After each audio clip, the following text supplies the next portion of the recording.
Hello दोस्तों। Heart failure patients में exercise करने से हार्ट का सेल्फ हीलिंग मैकेनिज्म यानी कि ऑटोफैजी एक्टिवेट हो सकता है।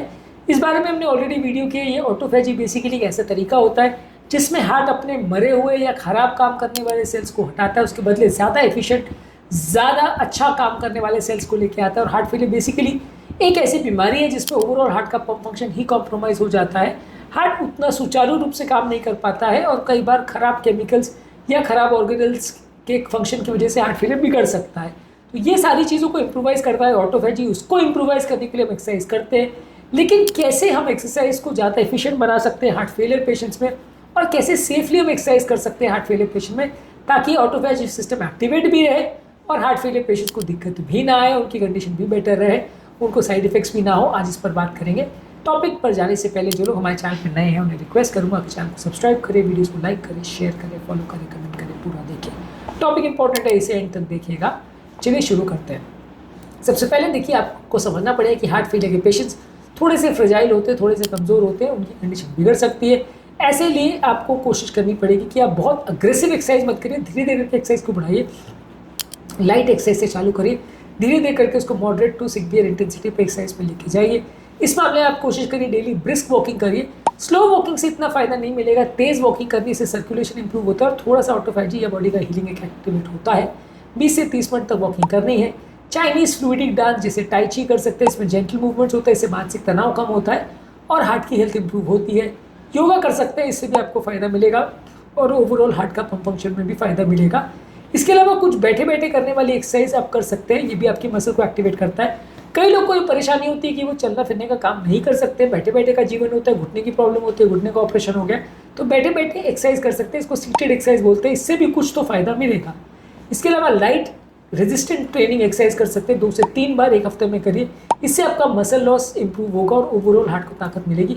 बहुत हाई इंटेंसिटी एक्सरसाइजेज, बहुत हैवी वेट लिफ्टिंग, बहुत हैवी हार्ट को स्ट्रेन करने वाली काम नहीं करनी चाहिए, इससे हार्ट को नुकसान हो सकता है। करना है तो धीरे धीरे करके करिए और माइल्ड हार्ट फेलियर वाले पेशेंट ज़्यादा कर सकते हैं, सीवियर हार्ट फेलियर पेशेंट में थोड़ा ज़्यादा सावधानी रखनी पड़ेगी। इसके अलावा एक्सरसाइज करने के दौरान आपको हार्ट रेट यानी हृदय की गति पर ध्यान देना पड़ेगा।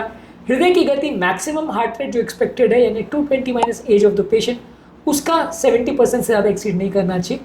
एवरेज 50 to 70% के अंदर करे तो ज़्यादा अच्छा है। मान लीजिए किसी व्यक्ति की एज अगर 40 है, 220 माइनस हार्ट रेट होता है 220 माइनस 40 यानी 180, यानी कि उसकी मैक्सिमम हार्ट रेट 180 है। इसका 50% 90 हुआ, इसका 70% हुआ, लगभग 120-130 के बीच में। तो 90 to 130 के बीच में आपको एक्सरसाइज करते समय हार्ट रेट रखना है, उस 130 को एक्सीड नहीं करना है, नहीं तो थोड़ा सा प्रॉब्लम हो सकता है। इसके अलावा आप एक्सरसाइज करने के दौरान अपने हृदय की गति को मॉनिटर भी करिए। एक्सरसाइज करने के दौरान एक इंपॉर्टेंट चीज़ जो देखी जाती है कि एक्सरसाइज करने के दौरान आप में बात करने की कैपेसिटी होनी चाहिए। अगर आप इतनी ज़्यादा विगरस एक्सरसाइज कर रहे हो कि आप सांस भी नहीं ले पा रहे हो, बात भी नहीं कर पा रहे हो, तो इसका मतलब आप ज़रूरत से ज़्यादा एक्सरसाइज कर रहे हो, तो उस समय थोड़ा कट डाउन करिए, यानी बात करना एटलीस्ट पॉसिबल होना चाहिए जब आप एक्सरसाइज कर रहे हो। बहुत ज़्यादा ब्रेथलेस आपको बात करने के दौरान नहीं होना चाहिए। इसके अलावा आप कोशिश करिए कि अगर आप एक्सरसाइज कर रहे हो तो उस दौरान यदि आपको चक्कर आ रहे हैं, बहुत ज़्यादा सांस फूल रही है या धड़कन बढ़ जा रही है, तो ऐसी चीज़ों को अवॉइड करिए। ऐसे टाइम पे एक्सरसाइज करने को रोक दीजिए और फिर अपना काम थोड़े टाइम के बाद वापस स्टार्ट कर सकते हैं। इसके अलावा एक्सरसाइज जो आप कर रहे हैं वो शॉर्ट सेशंस में करिए, ओवर एक्सरसाइज मत करिए। 5 से 10 मिनट के सेशंस करिए, फिर रुक जाइए, फिर 5 से 10 मिनट की एक्सरसाइज करिए। इससे आप कोशिश करके at least 30 minutes per day exercise कर सकते हैं। धीरे धीरे करके उसको बढ़ा सकते हैं, जितना आपका स्टैमिना है उसके हिसाब से। लंबे समय तक आप वर्कआउट बिना रेस्ट लिए अगर करते हैं तो ये हार्ट के लिए कभी कभार नुकसानदायक हो सकता है, सीवियर हार्ट फेलियर पेशेंट्स में। इसके अलावा पानी ज़्यादा मात्रा में पीजिए और इलेक्ट्रोलाइट बैलेंस को मेंटेन करिए। हार्ट फेलियर पेशेंट में डिहाइड्रेशन कई बार नुकसानदायक हो सकता है, तो आप पर्याप्त मात्रा में जितना आपको एडवाइस किया गया है उस हिसाब से पानी पीजिए। डिहाइड्रेशन के होने से वजह से ब्लड क्लॉटिंग की टेंडेंसी बढ़ सकती है, बीपी कम हो सकता है, चक्कर आ सकता है, तो पानी पर्याप्त मात्रा में पीजिए। और बॉडी के इलेक्ट्रोलाइट खासकर पोटाशियम, मैग्नीशियम और सोडियम पर्याप्त मात्रा में उसका ध्यान रखिए। पोटाशियम केला, संतरा, मौसम्बी और टमाटर, पालक में होता है। मैग्नीशियम पम्पकिन सीड्स और बादाम में होता है। सोडियम जो है नमक में रहता है, तो आप उसको एक्स्ट्रा मात्रा में ले सकते हैं। इससे आपको ओवरऑल हार्ट फेलियर में इलेक्ट्रोलाइट इम्बैलेंस गड़बड़ नहीं होगा। इसके अलावा जब भी आप एक्सरसाइज कर रहे हैं कंफर्टेबल और वेल वेंटिलेटेड एनवायरनमेंट में करिए, ओवर हीटिंग मत होने दीजिए बॉडी को। कई बार आप ऐसी वातावरण में एक्सरसाइज कर रहे होते हैं जहाँ इतनी ज़्यादा गर्मी और पसीना हो रहा होता है कि आप प्रॉपर एक्सरसाइज नहीं कर पाते हैं, जिसकी वजह से आपकी ओवरऑल हेल्थ बिगड़ती है। तो प्रॉपर एक वेल वेंटिलेटेड एनवायरनमेंट में करिए। एक्सट्रीम टेम्परेचर यानी कि बहुत ज़्यादा ठंडा या बहुत ज़्यादा गर्म नहीं होना चाहिए, नहीं तो वो आपके लिए नुकसानदायक होगा। इसके अलावा आप बहुत ज़्यादा अगर बहुत गर्म एनवायरनमेंट है, बहुत ज़्यादा अगर पसीना आ रहा है, बहुत ज़्यादा ठंडा एनवायरनमेंट है, तो वहाँ बाहर एक्सरसाइज मत करिए, वैसे टाइम पे घर पर ही एक्सरसाइज करिए। इसके अलावा एक्सरसाइज करने के साथ आप एक हेल्दी और बैलेंस डाइट लीजिए, जिसमें कि कुछ बैलेंस स्नैक में ले सकते हैं, जैसे नट्स है, दही है, स्मूदी ले सकते हैं, इससे फ़ायदा मिलेगा। एक्सरसाइज से पहले इसको लीजिए और एक्सरसाइज के बाद कुछ अच्छा और हेल्दी प्रोटीन डाइट जैसे कि दाल है, अंडे है, डेयरी प्रोडक्ट्स है, यह आपकी मसल की रिकवरी को इम्प्रूव करेगा, इसको भी लेने से फ़ायदा मिलेगा। बहुत ओवर एग्रेसिव एक्सरसाइज मत करिए, इससे ब्लड प्रेशर कम हो सकता है और बहुत ज़्यादा चक्कर आ सकते हैं।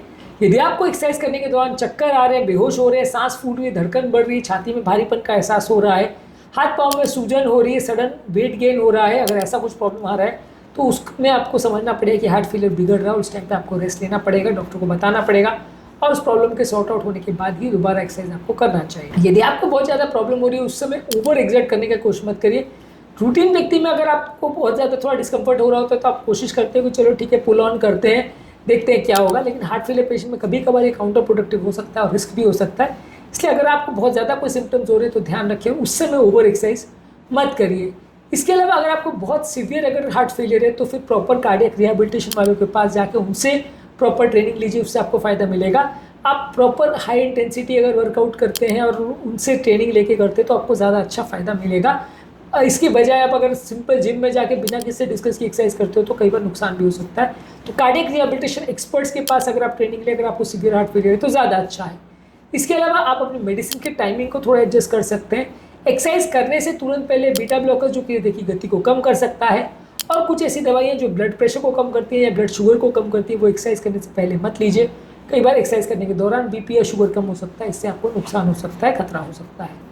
इसके अलावा आपको ये कोशिश करनी चाहिए कि एक्सरसाइज से करने से पहले 5 मिनट का एटलीस्ट वार्मिंग अप एक्सरसाइज करिए। एक्सरसाइज करने के बाद 5 मिनट तक धीरे धीरे सांस लीजिए और स्ट्रेचिंग एक्सरसाइज करिए। इससे आपका वार्मिंग अप और कूल डाउन हो जाएगा और ओवर आपको प्रॉब्लम ज़्यादा नहीं होगी, हार्ट पर उतना ओवरलोड नहीं होगा, मसल इंजुरी नहीं होगी। इसके अलावा मेन एक्सरसाइज एटलीस्ट 20 मिनट्स करने का प्रयास करिए। इसमें आप चाहे walking, running, jogging, swimming, cycling कुछ भी कर रहे हैं, ये एटलीस्ट 20 मिनट्स करने का प्रयास करिए। तो इसमें टोटल आपका एटलीस्ट आधे घंटे की एक्सरसाइज हो जाएगी। इसको ज़्यादा बढ़ा सकते हैं तो और अच्छी बात है। एटलीस्ट कोशिश करिए दिन भर में आधे से 1 घंटे एक्सरसाइज करने का। एक्सरसाइज की इंटेंसिटी को धीरे धीरे करके बढ़ाएं और जितना बॉडी टॉलरेट करे उसके हिसाब से बढ़ाएं तो ज़्यादा अच्छा है।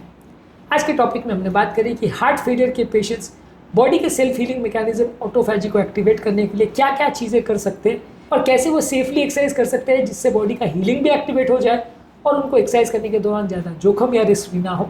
इस पर हमने बात करी। उम्मीद करूँगा कि आज के टॉपिक में कुछ नई बातें जानने को मिली होगी। हार्ट फेलियर के पेशेंट में ऑटोफैजी के कॉन्सेप्ट पर, कैसे वो वर्क करता है और क्या क्या चीज़ों का प्रिकॉशन रखना चाहिए, कौन कौन से बेस्ट फूड्स है, ये सारी चीज़ों पर हमने अलग अलग वीडियोज़ की, इनको जरूर चेकआउट करें। टॉपिक एंड करने से पहले जो लोग हमारे चैनल पर नए हैं मैं रिक्वेस्ट करूँगा कि चैनल को सब्सक्राइब करें, वीडियोज़ को लाइक करें, शेयर करें, फॉलो करें, कमेंट